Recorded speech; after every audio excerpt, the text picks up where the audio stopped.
30 seconds. Oh, boy. Okay. Me.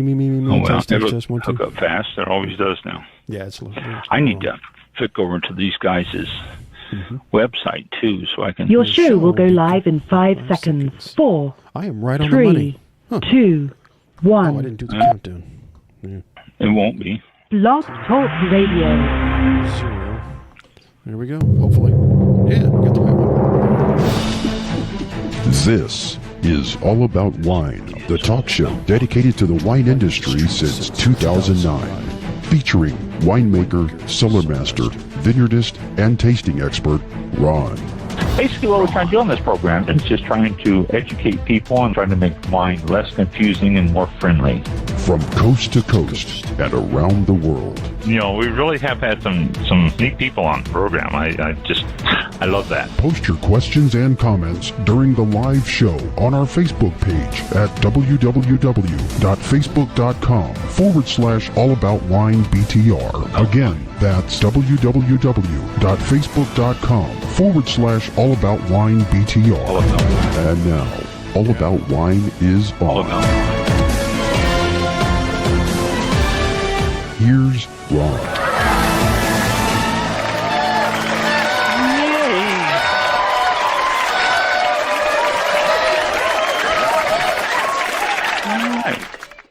There he is.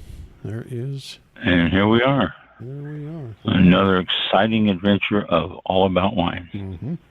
Brought to you worldwide, from coast to coast and around the world, like it says.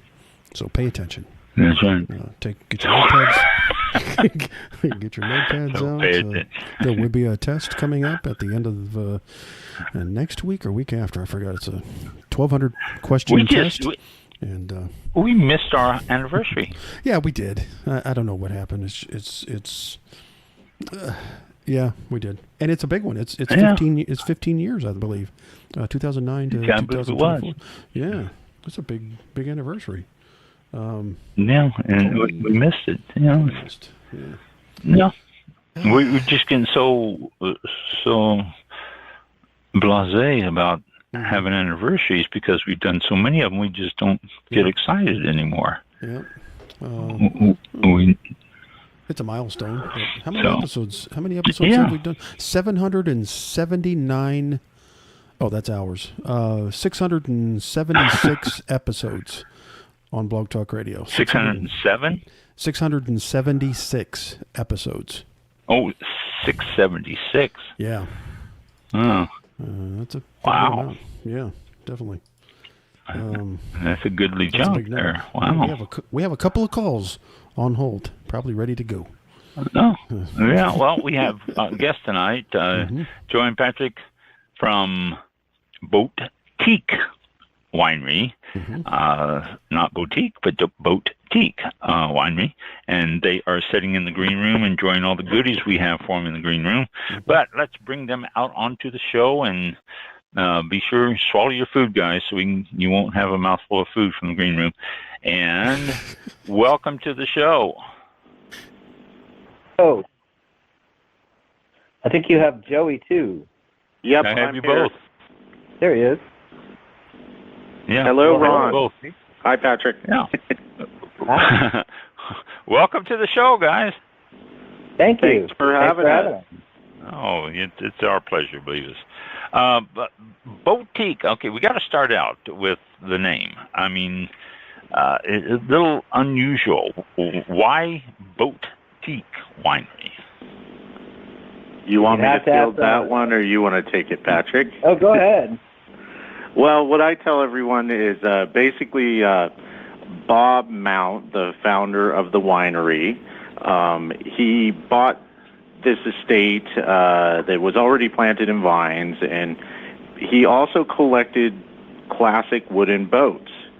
And he went to Lake County and said, hey, I want to build a little boat museum. And they told him no, because it doesn't fit with the ag zoning ordinance here. So he said, well, what can I build? And they said a winery. So he's like, fine, I'll build a winery and put my boats in it. So that's how Boatique came about. Wise man. So you have boats. I checked out your website and everything. You have boats. How many boats are there still? Well, at one time we had 15, I believe. Is that correct, Patrick? Was it 15? That's about right. And then he has a few kind of classic cars and things like that, collectibles. Oh. Yeah, but so when, unfortunately, Bob isn't with us anymore. He passed away in 2020. So with the new order around here, it was decided that most of the boats can be rehomed. And so they found another collector just as passionate about boats as Bob, and he took most of them to Coeur d'Alene, Idaho. So they all pretty much stayed together. So they're up there for somebody's viewing pleasure. And then instead of boats now, we moved some more equipment in for Patrick. Right, Patrick? Yeah, it was always a, like Joey said, you know, it was a kind of a big spot to show off his boat, some of his cars, just collectibles that he's had. We've kept a few of his favorites. The ones that are most sentimental to him, and Madeline Mount, his widow. And now, yeah, we also moved out some of the boats and moved in tanks because, you know, it was always when we started, the wine was a very small production, small endeavor, and it's grown. So now we have, you know, we're making more wine. We needed more room. We're doing more from the estate where we grow fruit from, as well as our neighboring vineyard. And so, yeah, we just needed the room. So, yeah. Also, we kept the name Boatique. It's a local favorite. We also produce wine under another label as well, called Exit West. And the mounts, the mounts are really, you know, I had the pleasure of working with Bob since 2017. And as Joey said, he passed away in 2020, and it was a really sad thing because he was the greatest boss. He was just a lot of fun and really, really kind man. And so now we're carrying on the efforts, working with the kids, Aaron Mount and Andy Berg, the son-in-law of the oldest daughter, Monica. And so we're making a go at things, and I think making some really good wine.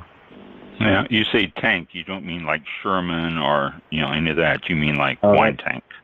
Yeah, wine tanks. That's good. That's clever. Well, you know, boats, classic cars, tanks. Right. Collectible tanks. Yeah, collectible tanks. I wasn't quite sure. Okay. No, we are collecting tanks, though, but just wine tanks. Wine tanks. Okay.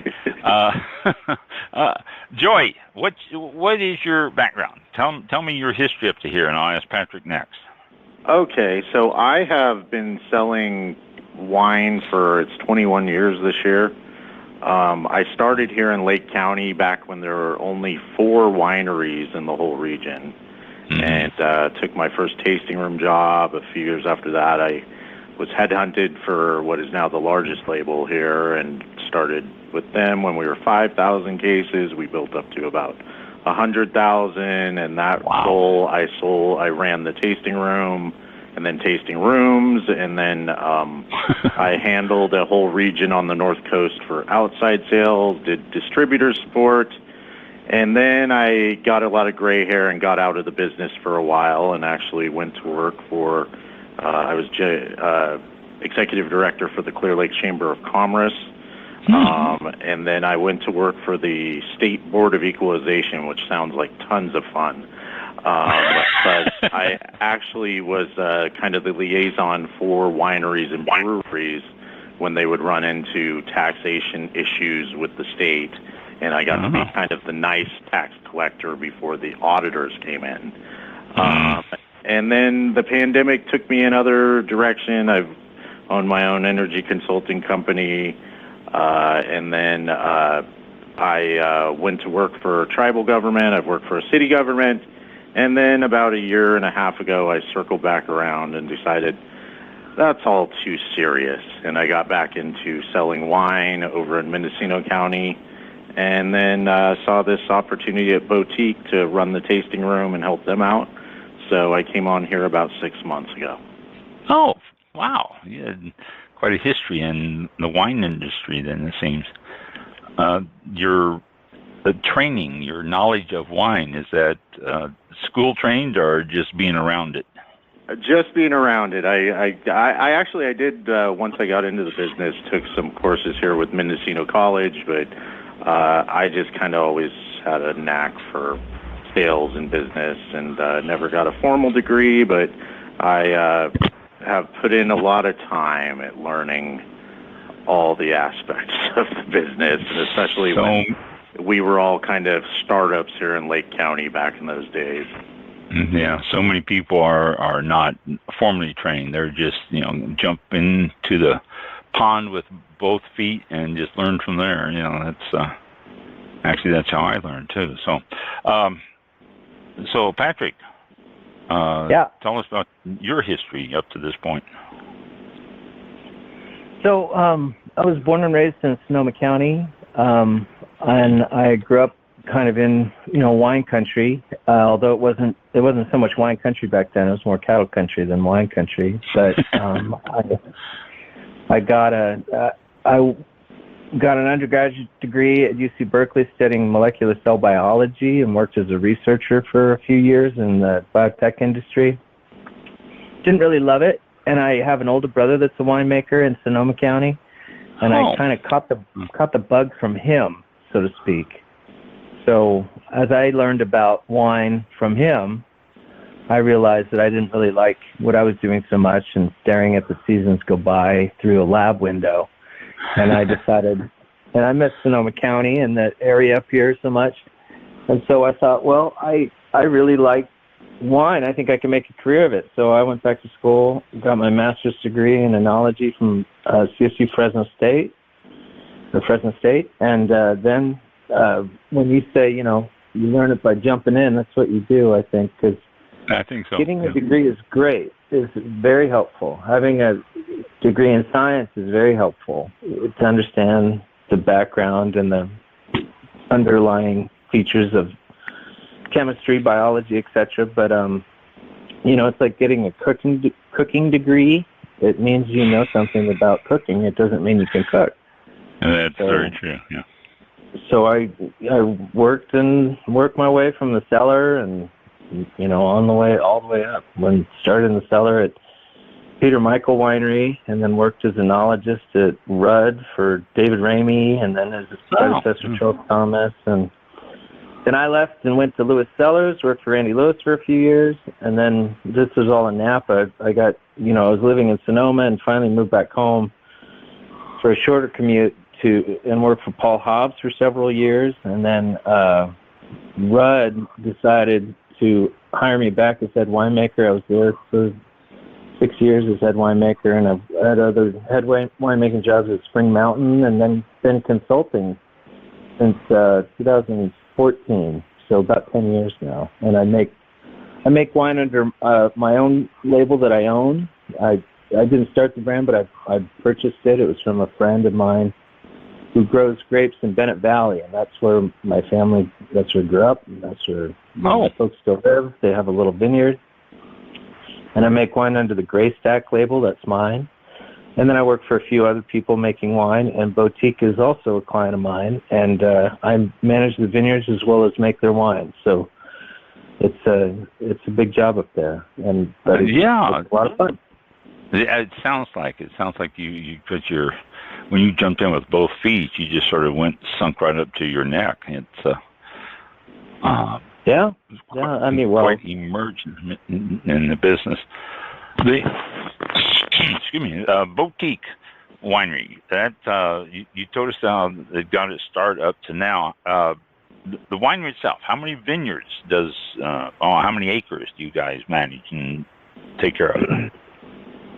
So at the estate where the winery's at, there's 48 acres in vine. It's all in the Red Hills appellation, and it's at about 2,300 feet elevation, plus or minus about 200 feet. So, and then that's all very red iron-rich volcanic soils, and that we only grow reds, mostly Bordeaux varieties. And then the other vineyard that we have is close to the town of Kelseyville. It's in Big Valley, AVA, and it's more flat, kind of closer to the lake, and we grow only Sauvignon Blanc there. And so those, we make white wine from that vineyard, and we make all of our different reds from the estate. And the Sauvignon Blanc vineyard is about 42 acres. And so between the two, you know, it's a lot of grapes. We don't use it all. We sell quite a bit. Nice to say. That's, yeah, that's a lot. That would be a lot if we made it all ourselves. That's a lot of grapes. Yeah, we like to keep it pretty small and, you know, keep it very small, very handcrafted, small lot, you know, lots of attention to detail. And my job is I get to just kind of cherry pick what I like best from the different vineyards and the different blocks. And our annual production's around 3,000 cases at this point. Total. That's it. And, yeah, that's it. You keep it small all the way through, you know. What, okay, going into the winery now, we know what your acreage is. We're going into the winery, stainless steel or oak, and what type of oak? French or what? Yeah, so for the red wines at the estate, the grapes that we grow, like I mentioned, are mostly Bordeaux varieties. So Cabernet Sauvignon, we grow some Petit Verdot, we have Malbec, and then we also have a little Cab Franc and then quite a bit of Petit Syrah. So this is the Petit Syrah and actually the Malbec. We're there when the Mounts purchased the property. They're the oldest vines on the place. And so we do, you know, when I first started there, we do individual bottlings of each of the varieties. And then what I found is that, you know, what is the best of all are playing with blends from there. And the way that we make them is we have an assortment of like small stainless steel tanks. The sweet spot is like kind of 3 to 4 tons is mostly what we have. We have some larger or taller, skinnier tanks for Sauv Blanc that we use mostly for settling and bottling because all of our white grapes are all fermented in concrete eggs. Oh, really? Fermented and aged in concrete, and all the reds are, you know, once they're fermented in stainless, they go to all French oak, and then it varies on the percentage in new. And the amount of time too, I'm sure it varies. Yeah. In oak. Let's go back to this concrete age. What was the motivating factor to do that? You don't hear too many people using the concrete age. No, well, concrete is kind of, I call it kind of, you know, what's old is new again, because before stainless steel, which really took off in the 60s, and, you know, people like Robert Mondavi were big proponents of stainless steel, mostly because it cleans so well. You can really clean and sanitize tanks and wines a lot easier with stainless than what was traditionally used, which was, you know, wood, either oak or even redwood, and then concrete. Concrete's a cheap material that you can make a tank out of. And they've used it for, you know, for decades and centuries even. But they got away from it mostly in favor of stainless because of the sanitation issues. Well, a lot of folks back in Europe, they, you know, old wineries, they never got rid of their tanks at all. And maybe they never got rid of their sanitation problems, but as we kind of learn more about microbiological contaminants and issues that can affect spoilage, you know, we got better about how to keep wines clean. And the folks in Europe, you know, always, they loved their old tanks, their old concrete tanks, and said, you know, I wouldn't get rid of these if you paid me. And so it kind of, it started a re-interest, a renaissance of why and what is good about concrete. And so then they started playing with stuff. And, you know, you can form concrete in all kinds of different shapes. the shapes that we use for our concrete Sauvignon Blanc tanks are all eggs, which is kind of a fad that's been around for. Right. Oh, yeah. You know, I guess the first, how many gallons? They're typically, the larger ones are 480, the smaller ones are 320. We have 10 large eggs and 2 small eggs. So we've got, baker's dozen almost, really, egg farm. Yeah, still pretty large, though.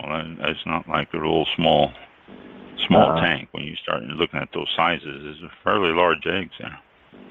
The first concrete tank I work with, there were 2 that were purchased from Nomblo in Napa in 2003. One went to Viadere and one went to Rudd. And so I worked with a 60-gallon concrete egg at Rudd.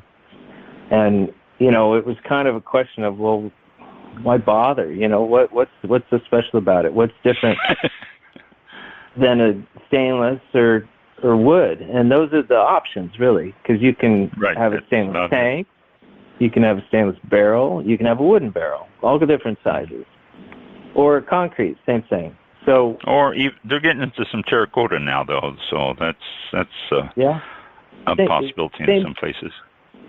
Same principle, which is essentially there's a certain amount of oxygen intake in anything porous like concrete or wood. Stainless is anaerobic. You're not going to get any kind of oxygen, movement in that. So with concrete or wood, the concrete kind of basically you can think of it as that balancing line of a slight amount of oxidation, like you get in a wood barrel, without the wood flavor that you get in a wood barrel, if that makes sense. Yes, it does, much.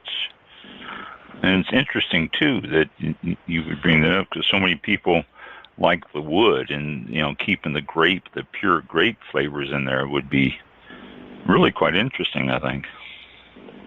Well, it makes a really nice wine. I used to do lots of experiments every year in stainless and concrete and wood, and do all 3 and then kind of put together a blend. And you get different profiles from each one. I really, for our wines and for what we do, I really like the concrete. I mean, wood works well, but it gives a much kind of richer, softer wine that, believe it or not, chemically, it tends to hold on to the most acid, although perceptually it tends to have the least, if that makes sense. Like stainless, you taste it and you think, oh, well, this is more tight, this is more acidic, it's more kind of shrill, if you will, as opposed to the wood, which is, softer, rounder, all the things that you'd expect oak would give it. But if you look at the pH and the TA, if you look at the chemistry between them, it's actually totally opposite. It's just perception. And so that's the nature of just the vessel itself. Oh. And stainless and concrete doesn't do that. Concrete doesn't do that. It's a little closer to stainless, like if you look at chemistry.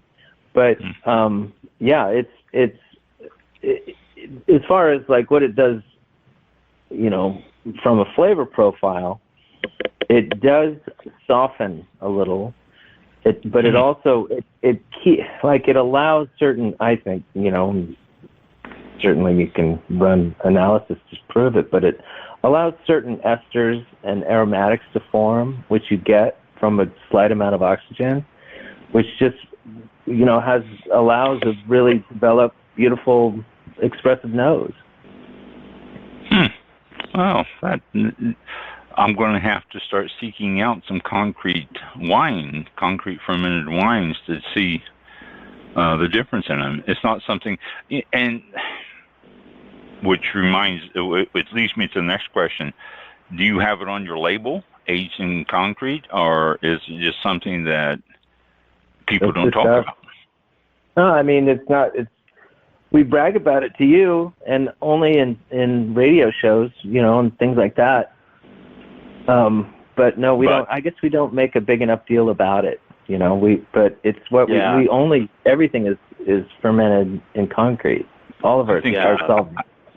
And it's hard to miss when folks come into the tasting room because we have these big glass windows on the door that look right out at the concrete egg.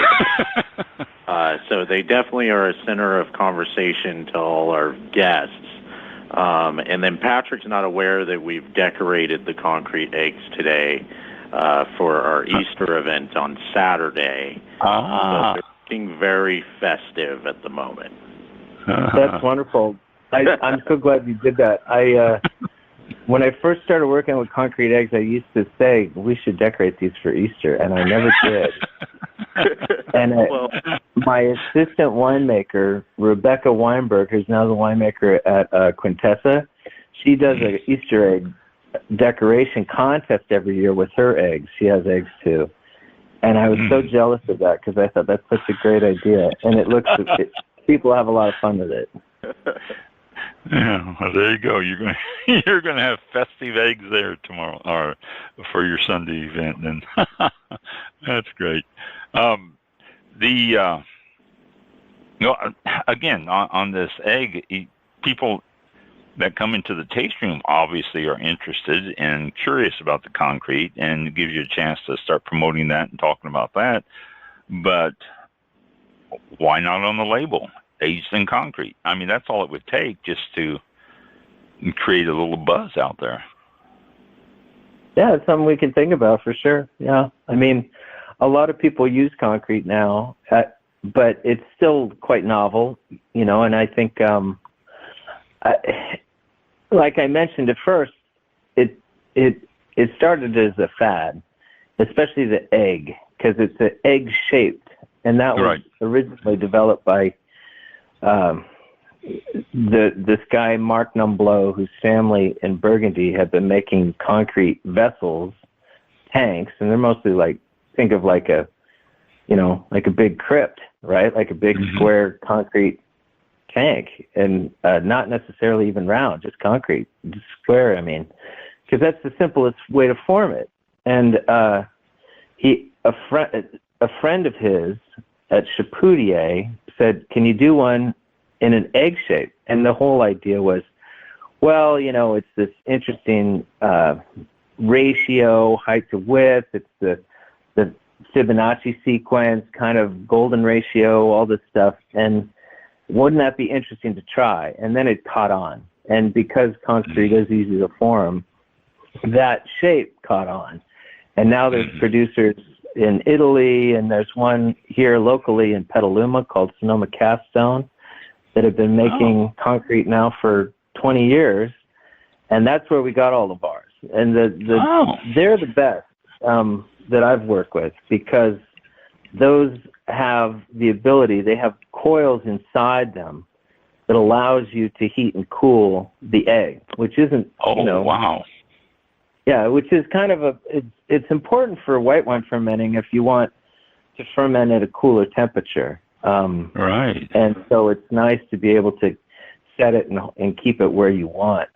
It takes a little while because concrete is, it's 3.5 doesn't go down concrete. real fast. Yeah. No, it's like heated floors or something. But once you get it there, it stays for a long time because it's so thick and it has such good insulation. Well, when I first heard about concrete eggs, I heard that the benefit of it was the shape itself and how it the wine can circulate and how the flavor profile is picked up and all that from the shape of the egg. And I never really pursued it because there's not a whole lot written on it that you can find about it at the time when I was trying to research it. But now I'm sure there's quite a bit more out there. I don't know. I think it's a nice story that sounds good, and people keep repeating it, so then it kind of becomes accepted. I don't know. I can't. Like I said, I've been using concrete eggs for a long time. If one was in the shape of a barrel on its side or upside down or whatever, I don't think you're going to see a huge amount of difference. I think it's nice. No, I think it's nice if there's not a lot of sharp edges. That's good for just stirring. That's good for, it is good for the movement of the wine. It does, it does have kind of, there is a flow during fermentation, and the wine certainly circulates, so that does help. As far as if it were a cylinder or a square or something else, I mean, I couldn't tell you definitively, oh yeah, it's so much better, but people keep saying that story ever since they first started it, and I think they just like it. I think mostly, they look cool. They look cool as eggs. And they really we have do. Eggs and, yeah, and our eggs are, the way that they make them now, the larger ones, the 480-gallon ones, are eggs, look like Humpty Dumpty. The other ones, the smaller ones, are amphor, which is the same darn shape. It's just upside down. Uh-huh.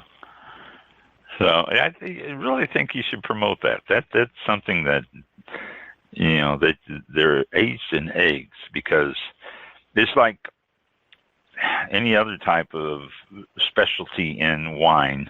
They jump on it and try to let you know. But, aged in eggs might be something that you can cash in on. So it's just a thought there. Fermented and aged in concrete, yeah. Concrete eggs. Yeah. You got to use the eggs in there, because then people will go, eggs? And, then it'll create a stir. All right. Now, we've aged your wines. Let's talk about your wines themselves. All right. You said you only do reds. I've got your side up there. I can see the Estate Cabernet Sauvignon.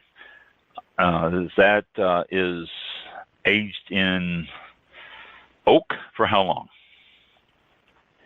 Typically about 20 months, sometimes a little longer, 21, 22 months. Wow. In oak.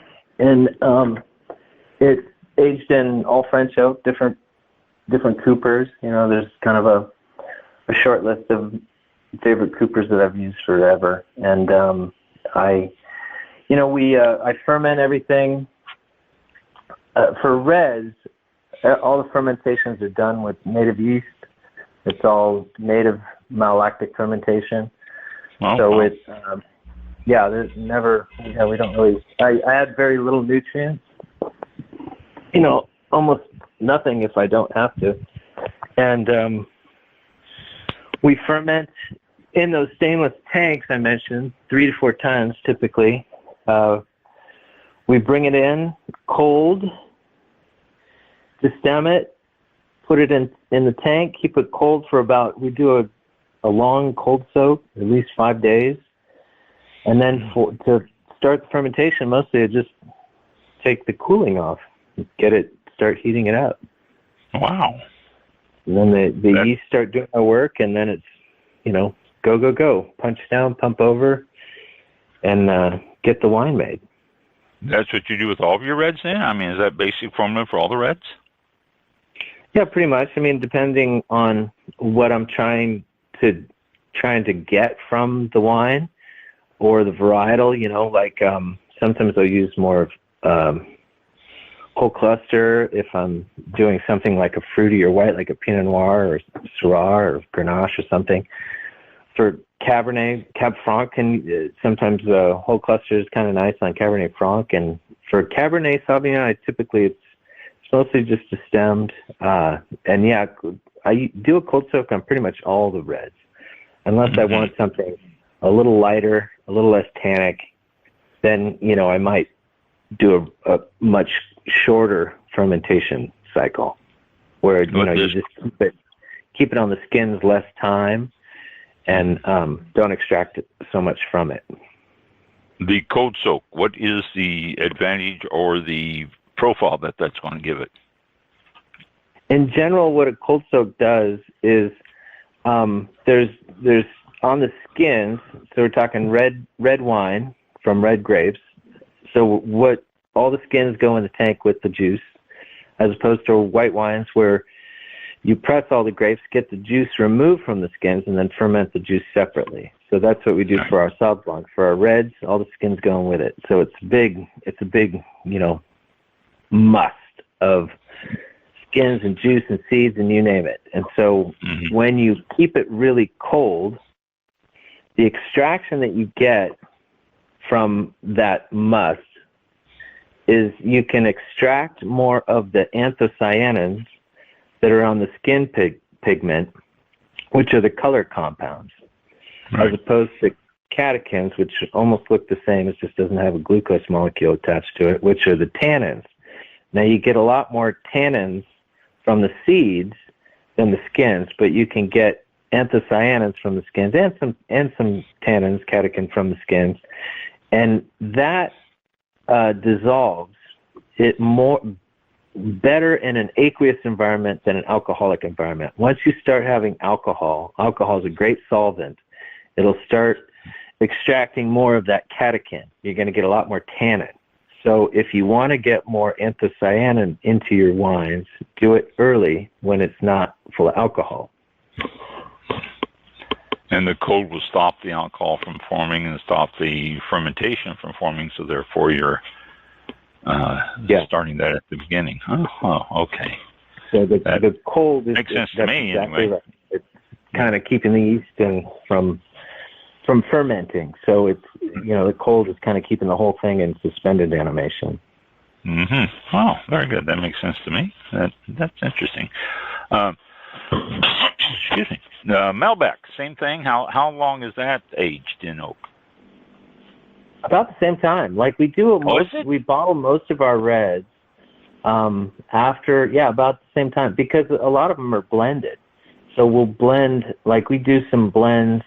I do a red wine blend it's Cabernet. You'd call it Cabernet based, but even that, it's kind of majority minority of varieties. It's close to, or maybe as much as 50% Cabernet Sauvignon, and then it's got Malbec and Petit Syrah and Franc and Bordeaux. It's kind of got the whole gambit, and it makes a lovely, lovely wine. It's our flagship for that Exit West brand. Then is that the Runaround Red blend, or is that the Matty Moose? Yeah, that's right. So there's that's how we started playing with these blends. We started doing 2 blends for Boatique, and the blends were kind of just there. To kind of simplify things, it's kind of a feminine and a masculine blend. And the thought was kind of do a Bob and Matty. So Matty is more of the feminine style, and the components in that predominantly are Cab Franc and Petit Verdot. And I know those might not sound like real delicate varieties, but those are some of the softer, more like really just gentle, really aromatic, very soft tannin varietals that we make on the property, as opposed to the more masculine Bob blend, which is the Runabout. We call the Runabout, which is predominantly Malbec and Petit Syrah. So that's kind of big on big, which when I first made it, I thought, Jesus, this is going to be a monster. And it turns out it is kind of a monster, but it's a monster that works. Like it's not too much. It's not over the top, but it is a big wine, and people absolutely love it. Yeah, and the judges love it too. Patrick took us 2 double golds with the Runabout this year. Wow. San Francisco International Wine Competition and the San Francisco Chronicle, which, if you know, double golds means every single judge at both those competitions gave it a gold medal rating. Right. Yeah, that's fantastic. All right. That's quite, I know. Quite a testament there. Yeah. It's a crowd pleaser. People love it for sure, and I understand why. It's a great wine. But as I'm sure you know, when you talk to folks, everybody likes something different. Not everybody's going to like the exact same thing, and we're not trying to have please all palates. I think it'd be impossible, but it is fun to kind of showcase what the property can do. And so these blends are, I think, a great way to showcase just what we can do. And it just makes a really fun, interesting wines. Yeah, sounds like a very good wine. Now, all these wines we're talking about here, all these reds, are they made to be aged? Or are they made to be drank? Yes and yes. I mean, I think, the anytime anybody asks me, what should I do? I say, buy a case if you can afford it. And these wines they're not as good as they are. They're an absolute bargain. But I say buy a case and then open one after, a couple months. And then open another one after 6 and a year and on and on and on. And then you can just see how long it lasts. Because a lot of times people say, well, how long will this last? And, for me, I don't know. I've been making wine for 20 years, and the wines just keep, they stay, a lot of the reds like this age really gracefully and really good. But I can't say, oh, well, it's going to last for, your great-great-grandkids. And do you really care if they, wouldn't you rather drink it or not? them? Yeah. Well, there's people used to come in, and when I had the winery, they'd ask me, how long was reds going to last? And I said, well, it depends on how you take care of them, too. I mean, it's not just the wine itself, but it depends on how it's being treated. If you throw it in the trunk of your car and drive around for the rest of the day, then it's going to last one day. But if you immediately go home and stick it in a wine-controlled wine refrigerator that you have, then it's going to last much longer. So, I used to always hate it when people asked, because I never knew how they were going to treat the wine. And it's hard. I mean, Joey probably, gets asked that question a lot of times in the tasting room, and, there's no definitive answer because of that. So, Yeah, I'm really glad you mentioned that. That absolutely is true. Yes, very much so. As we've all probably heard from a million times, wine is a living thing. And, you just can't, even with all the science in the world, you can't break it down to the point where you can predict all that. No, I always used to tell people, treat it as you would treat your best friend. You're not going to throw your best friend in the trunk and drive around all day. Keep it up in the car with you. Keep it cool. Don't abuse it, and it will return its friendship to you. So, that's how I always look at it. And then lock them up in a cold, dark cellar. There you go. It's always fun being one of Patrick's friends. I can understand that. Hey, I'll leave you a corkscrew. You're fine. Yeah. There you go. As long as it's the right cellar, then we're in good shape. Yeah. The Petit Syrah is, you didn't produce too much of that, only 101 cases. Is that because there is a limited plantings of it, or is it because you're picky? Maybe both. Well, I mean, we've made a lot more. We typically, it ebbs and flows as far as how much we make. If you're looking at recent production, it's the reason that it's so low is because we pilfered so much of it to go into the blends. So that's just how much individual varietal Petit Syrah we bottle, which is 100% varietal. So yeah, we when originally at the beginning of harvest, well, actually technically, even when the year begins, like right around now is when we decide, okay, how much wine should we make? And the reason that we have to decide now is because you have to buy barrels. So you have to know if it's going to be 40, 50, 60% new oak or whatever what it is. And you have to have some kind of idea of, okay, well, this is how much we think we're going to make. And do I have enough barrels? Do I have enough used barrels? Do I have space, etc. So we order them now, hopefully to get them in by August, September when we need them. And it takes a long time. It takes 3 months to get them here typically. And since they're French and they're built in France, shipping mostly air when you think about it. It's not very efficient. But, we kind of plan now and then for filling later. So when you look at some number like, well, we didn't make much Petit Syrah, Well, it's probably because, we thought, well, let's make this much of this wine and this much of that wine. But all of our best laid plans sometimes go to hell. And, we end up making a little more or less of one blend, or we get a double gold and everyone loves it and we sell out. And then why didn't we make 3 times as much? We could have sold more. After the fact, it's a little tough, right? Yeah. Well, do you sell a lot of the grapes, like the Petite Syrahs and the Pinot Noirs and Cabs? You have a big acreage. Do you sell a lot of those grapes? Yeah, we've typically sold most of what we produce, and like I said, just kind of cherry pick what we like the best, what I like the best, and we have a crew. We have a full-time crew of 5, led by Cesar Gamora. He's kind of my right-hand man in the vineyard and the cellar. So we're lean and mean. It's me and Cesar, and then the vineyard guys help out with wine work, especially during crush.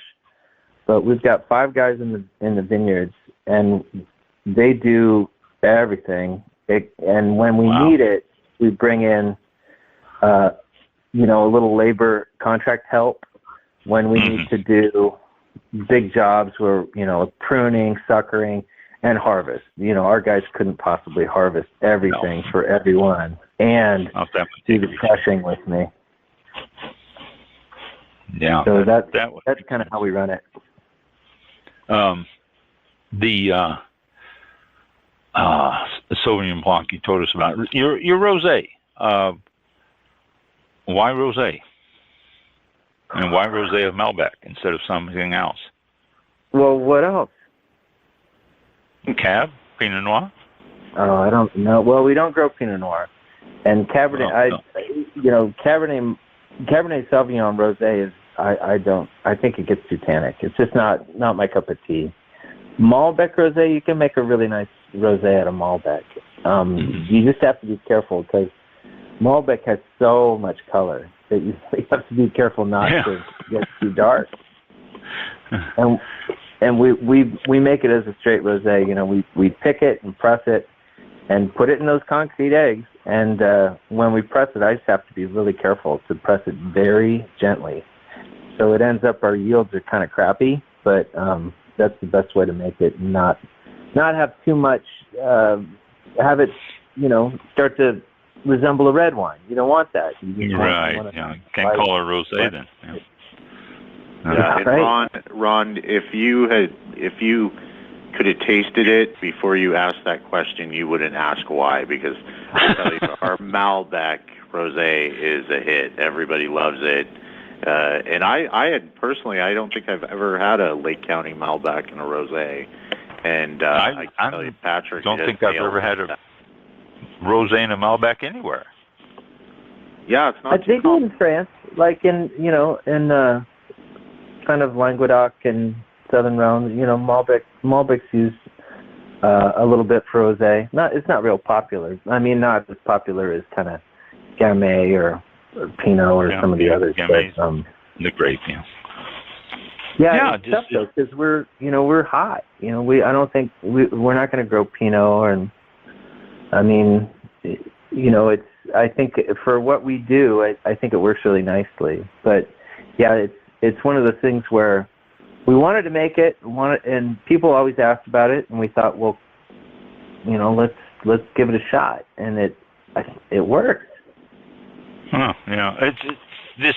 I saw the rosé of Malbec, and I'm thinking Malbec rosé. That's because, like I just mentioned, I don't recall seeing a rosé made from Malbec grapes anywhere. Well, you have to come to Boatique to get it. That's right. There you go. You say you don't grow Pinot Noir. Where does your 4 brothers Pinot Noir come from? My folks' vineyard. Oh, that's one of the 4 brothers. Oh, yeah. I understand. Yeah, so that's my folks grow Pinot Noir on Snow Mountain. We planted it in 2000, and so the Mounts wanted to make some Pinot. They said, can we get some of your family stuff? And so I said, sure, let's make it happen. And we did, I don't know, 1.5 tons or something. We did a very small amount. Maybe that's not much. Yeah, and that year we also did, and don't ask me what they wanted. I mean, the owners wanted to do Pinot, and I'm happy to oblige. We ask a winemaker, should we? They always say yes. They always want to make it. Always. A default answer. Yeah. Should we? Absolutely. A year down, 2 years down the road, if you can't sell it, then you kind of ask yourself, why the hell do we do this? But that's right. What was I thinking? Yeah. But it's fun to make stuff, and so and I've made that wine for years. I know what it's going to do, and of course they tried it and they liked it, and they said, oh well, we want to make some of this and have it on, as part of our repertoire, and so we did it. And in addition to that, we did a Chardonnay from a Russian River. I was going to ask about your Chardonnay too. Yeah, and for the hell of it, we also did a true Sonoma Coast Pinot from Wallala Vineyard, which is way out, near the water. Wallala. Yeah, it's way out on the coast, and that's quite a nice Pinot too. Very different though. And then the Chardonnay, the Pinots are kind of made. We made them pretty traditionally. The Chardonnay we made in concrete, and we did it kind of like a Sauvignon Blanc. So we fermented it cool. We did not allow it to go through malolactic fermentation. It's on zero oak, and it's kind of a really pure, very pretty expression of Chardonnay without any oak treatment, which is a lovely wine. That's when I had the winery. I had an unoaked Chardonnay, and I really enjoyed it. And people, I tell them, if you have a lot of oak in it, you're going to get all these other flavors. You're not going to taste the Chardonnay. This is an unoaked. Try it. And people loved it. I mean, it just really surprised people because they're so used to having all that oak in a Chardonnay that they've lost the flavor of the grape. So, yeah. It goes from a heavy wine to a light wine. I mean, and oak definitely gives it body, white or red. But it changes the profile.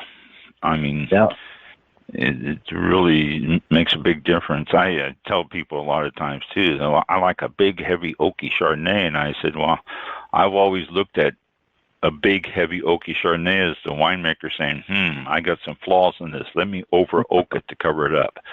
And,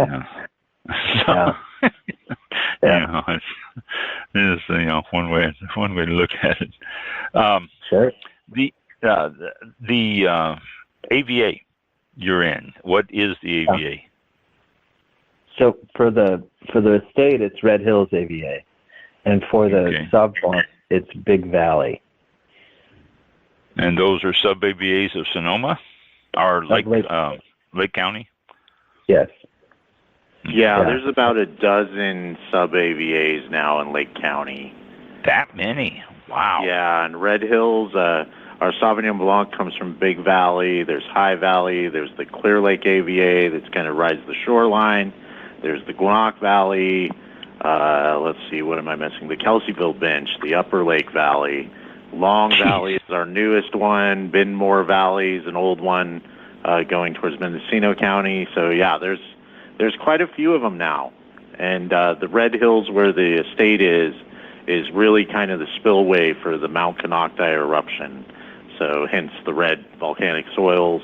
And it's probably a good 20 square miles of an AVA that kind of encompasses the southwestern shore of Clear Lake. That sounds like one of the biggest AVAs then, from what you're saying. I'd say, I think Red Hills and High Valley is a pretty big AVA, and even the big. So yeah, they're all pretty decently sized. The only small ones are probably Gwinnett and Benmore and the Kelsey Bench. Wow, they got that many AVAs there. That's just amazing.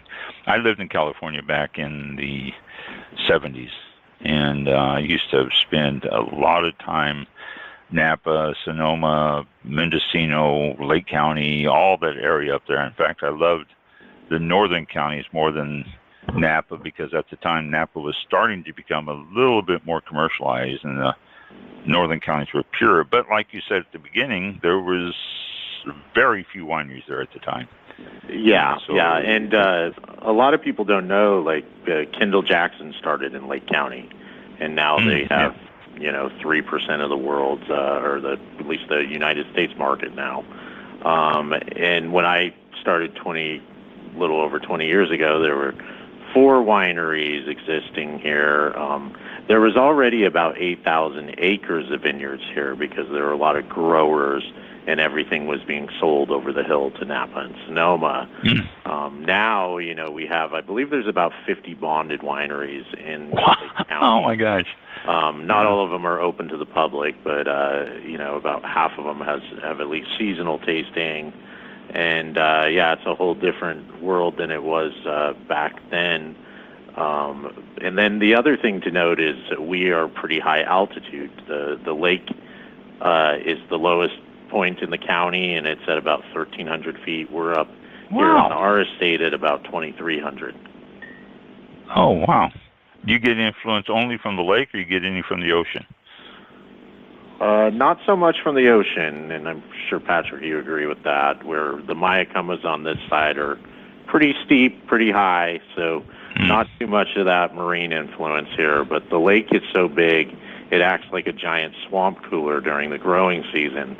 So all that cool, moist air that evaporates up into the atmosphere comes down after sunset, and at times, we can have a 30-degree change in temperature within a couple hours after sunset. Oh, burr. But during a 100-degree day, it's kind of nice. I can imagine. Yeah, cool. You can sleep better in the evening here. Just out on the porch, open up a bottle of wine, just enjoy the change of temperature is the way to do it.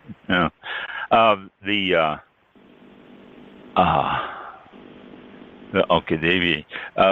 So you mentioned the double gold on the cab. Do you enter competitions? Do you have other awards of other wines? Not really. We don't enter that many, reviews or publications, things like that. I mean, we thought we'd try it with, and the reason I guess is mostly we're kind of local word of mouth winery, and we have a following in our neck of the woods, but it's also important to get the word out to other folks, and periodicals can do that. But the uphill battle for us is that Lake County is always kind of this stepchild of Napa. It's like it's growing up and working as much as I did in Napa and Sonoma. You feel it in Sonoma too. That like the center of gravity is Napa, and then everything that radiates out isn't as important. And I don't know that that's really true. I think there's great sites and great farmers making great wine in lots of different places. And because it's just away from that center of gravity, it doesn't always get the same kind of attention. But Absolutely. we did throw out that new red, the Exit West, to what was it, Enthusiast or something, and for a brand new wine unknown, I think we got like a 92 on it. Wow. Yeah, it was a 92, and then we are entering JJ, our general manager, JJ Foster. He wants me to kind of keep entering at least a few competitions a year. So you'll start to see Patrick winning some more awards for us down the road, I'm sure. The awards are awards, and I think they're beauty contests. I don't really give them much credit. What I like to do is take, I like to take our wine and put a brown bag in it and take it to a dinner or a party or someplace where there's going to be a bunch of wine geeks bringing their fancy wines from wherever, Napa, Sonoma, you name it. And put that and taste it blind with all the others and see what people like. Because I'll put our Sauv Blanc up against anybody, anywhere. It's just fantastic. And our red blends will really turn some people's heads when they try them. And I'm sure that a lot of folks if you just taste them and say, what do you like, they're going to gravitate to these wines. They're just delicious. And that's what I used to always tell people. I've never been a big awards fan myself. I think the biggest award that I get was when I was standing at the tasting bar pouring the wines and people are going, "This is fantastic. I love this." That meant more than entering in the Florida State Fair and winning an award there or something else. So I understand. But as an aside, Joey, you heard Patrick just now say the Sauvignon Blanc and the blends. Those are the ones you need to enter into the contest. Well, I am those aware. are my favorite. Those are my favorite. Hey, I've been drinking Lake County Sauvignon Blanc for over 20 years, and it's my go-to for a white. And I think we do it, as far as Sauvignon Blanc regions, we do it better than most up here. And then these reds, I like you said, hearing the people at the tasting bar rave, and that has been my experience since I've been here, is raving, because Patrick knows his way around these varietals, and we definitely are putting out probably some of the more quality wines, I think, in the area. More of our neighbors have upped production, and with that, the quality has went down, where we're still small and focused and just really stand out. What was I going to ask? I just got a blank. Well, Mike, you've been sitting in the background there, taking notes and listening. Do you have any questions for Joey or Patrick? I do not. There was something. I think you already mentioned the Pinot Noir. No, I don't have anything. But I have been taking notes, so I appreciate it. Thank you. Very interesting. Yeah. Well, I know what you meant to ask. How can we get these wines? I was say that. That was. Give us your information. Give us, your website, your emails, your phone numbers, address, your hours of operation. Everything. So anybody who's out there listening can say, "Ooh, I'm going to be in that area a certain day. I want to go there." So give us everything. Excellent. Yeah, boatiquewines.com. That's BOATIQUE wines.com. You can give me a call, and in fact, any of Ron's listeners, I'll give you a Friends of Ron deal if you place an order here. The number is 707-279-2675. That's 707-279-2675. And also, we're open 4 days a week, Thursday through Sunday, the tasting room 11 to 4. But we also have stays on the site. So if you're looking for a nice off-the-beaten-path wine country getaway, also get a hold of us, give us a call, go to the website. We have everything from a one-bedroom cottage to a five-bedroom, the main estate house here, that are all available. We have turned into kind of the, Patrick mentioned we're off the beaten path. It's kind of hard for us to get people up here, but we have turned into kind of the premier event center for the area. We did 40 events last year. Our showroom, when you deck it out, is just a beautiful place to have any sort of event, any corporate gathering. So give us a call and then get some of our wines sent to you. You won't regret it, because Patrick makes some Facebook good, is just Boatique Wines. Website is boatiquewines.com. Also, the new label, the new wines that we're doing, exitwest.com. exitwestwines.com. Right, Joey? Yeah, that's correct. Never asked the wine. EXIT? Yeah. And it's the mounts, I'll tell you a little bit about the mounts too, and why, so the mounts came up with the name, as we talked about, Boatique, and of course it's because of the boats. And they thought it was cute, and Maddie really liked it, and so of course Bob said sure. And so that's the name. And as Joey just mentioned, we've gotten rid of some of the boats, and moved in more tanks, but also have a lot more room for some of these events like he's talking about. So, there's some fun stuff we do in the cellar, like we do comedy nights even and theater productions and some really interesting things. And but I wanted to say something, if I can, just about the mounts themselves, because the whole name Exit West, kind of how it came up was Bob and Maddie. They're both transplants, like a lot of Californians. And Bob's family came over. Bob in particular, his family came over from Oklahoma. They were Okies during the Great Depression, and they came over to California looking for work, and they settled in Napa, and very much on the wrong side of the track, so to speak.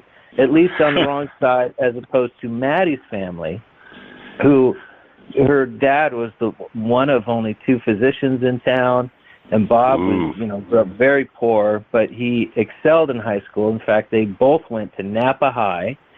They graduated Napa High. Bob was a star. He was president of his class, a big baseball player. Actually went to Cal and played. I think he played semi-pro for a little while too. But Bob, they ran he ran a laboratory testing company in Santa Rosa for decades. Did very, very well, and even like one of the, they're very modest people. They'll never toot their own horn, but one of the things that Bob did as a part of a charitable act was he redid and basically gifted Napa High's baseball field to them. Oh, wow. The bleachers, the stands, the scoreboard, all that stuff. They call it Mount Field.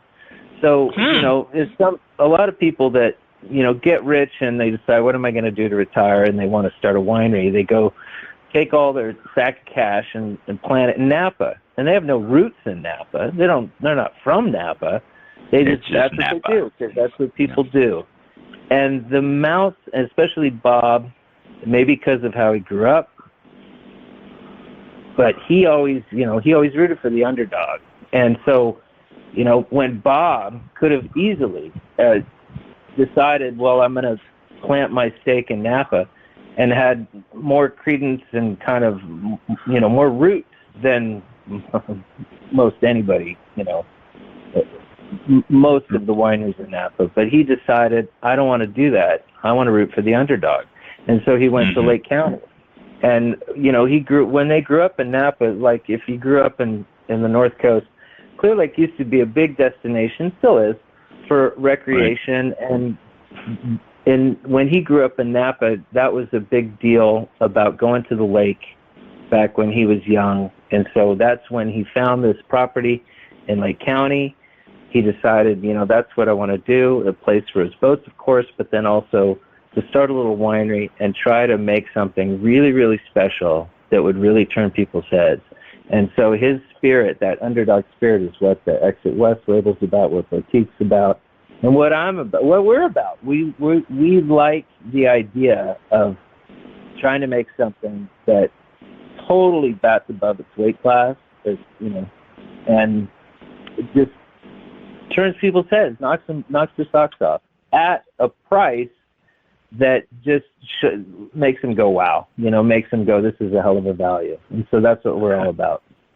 As opposed to Napa's $200 bottles and all that and everything else. Events, comedy night coming up on April 20th. I'm looking at your events here. You've got, the Easter egg, which is tomorrow. No, day after tomorrow. Tomorrow. Saturday. Yep. Saturday. By the way, as an aside here, tomorrow is Vietnam Veterans Day, National Vietnam Veterans Day. So I just wanted to point that out since I'm a Vietnam veteran. And then production of Still Magnolia is coming up. It just closed last weekend, but it was incredibly successful. We saw about 600 people come through for that show in the 2 weekends it was running here.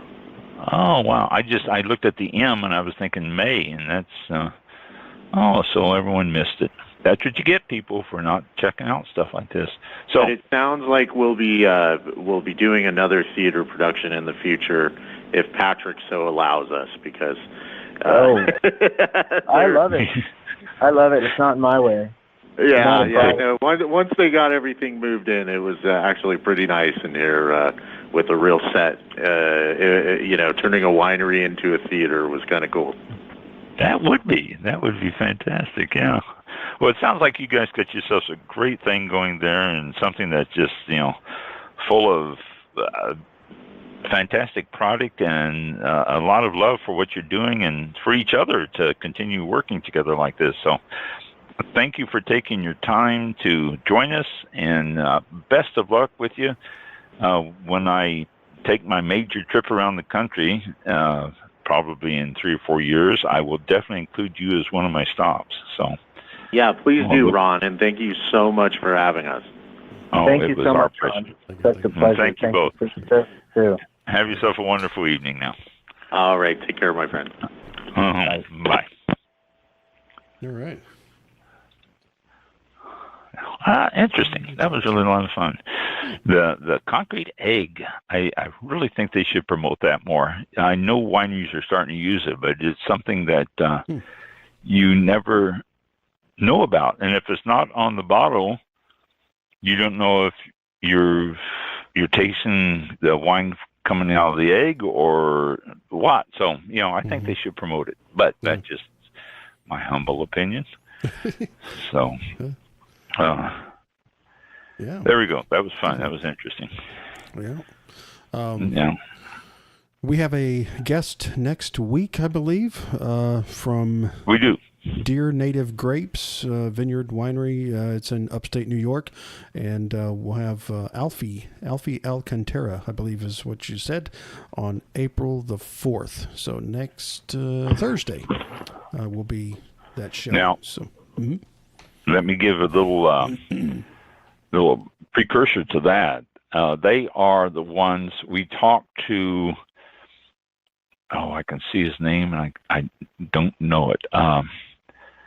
American Grapes. They do a lot of American grapes and different things there. So it should be interesting to see what they're growing and what they're doing up there. So that comes up next week. So tune in and we'll be talking to them, our Alfie.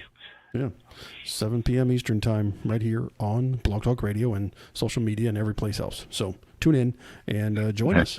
We'd love to have you with us. So. And don't forget to tune in to Flightline Radio this coming Saturday morning, 10 to noon. Mike is going to be hosting the show live at noon. We'll have a repeat of this show, and then Saturday evening, he's got himself a new DJ that does 80s music at 8 to 10? 8 to 10 p.m. Yeah, in the evening. Yeah, Eastern. 8 to 10 in the evening. Yeah. So that's Eastern time. These are all Eastern time. So I listen to Flightline Radio a lot. I put it on and put my headphones on, and as I'm doing anything at the desk here, surfing or anything, I'm always listening to Flightline. So it's a non-offensive station to listen to until Mike gets on. So that's true, and then I'm totally offensive. So yeah, it's not offensive until that time. So, irreverent and just Let the music. But Flightline Radio. That's flightlineradio.com. Org. Yes. .com. Yeah, flightlineradio.com. .com. Okay. Yep. Android, flightlineradio.com. always works. Yeah, cool. Thank you very much. Y'all have a great weekend coming up. Happy Easter and Veterans Day. Yeah. Veterans Day. Not Veterans Day. God, what am I thinking? Vietnam Veterans Day. Yeah, I missed that part, but show some respect. Yeah, Vietnam Veterans Day tomorrow. Yeah, show some respect. So let's do that. I don't know why it's just one day. They should extend these. I've always said that. Any of the military appreciation is like, it's a day. No, it should be more than a day for everything that they sacrificed, and a lot of them came home too, all that good stuff. But we could go on. That could be another show in itself. It could be. Yeah. Thank you. I know. I talk to a lot of veterans in different places that I run across, and it's interesting stories that they have to tell. And Yeah, for sure. I talked to a guy today. I asked him, I volunteered to do taxes, and one of the questions we asked, are you veterans? Because the IRS wants a profile of how many veterans are being done. So I say, he said, yes. I go, oh, what branch? And he said, he was in the Army. I said, what years? And he said, 69 to 72. I said, wow, Vietnam? He goes, no, as soon as I got out of basic training, they sent me to MacDill Air Force Base, and that was it. No advanced training, no anything. He says, I spent my entire military service at MacDill Air Force Base. I said, as an Army man? He goes, yes. Wow. I thought, oh my gosh, I'd never heard of that. Huh. That's something. That's interesting. That is. Right out of it. Yeah, wow. So right out of basic training, got sent down there. And just spent the rest of his time at MacDill. Yeah. What an assignment. Yeah, exactly. Yeah. Oh, wow. Thanks again for tuning in. I thought that was fun. Yeah, definitely. Thanks again for tuning in, and we will talk to you all next Thursday or the encore on Saturday afternoon, 12 p.m. Eastern Time. Thanks again, and be safe, and have a good holiday coming up. Yeah, if you have the holiday. Thank you. Yeah, happy Easter, and be safe out there. We'll see you next week. This concludes tonight's broadcast of All About Wine with your host, Ron. For show information, links to All About Wine on Twitter and Facebook, or to be a guest on this show, visit the show website at www.allaboutwinebtr.com. Archived shows are available for download on iTunes or on our show page at blogtalkradio.com/allaboutwine. Thank you for listening. Drink responsibly, and we'll see you next time on All About Wine.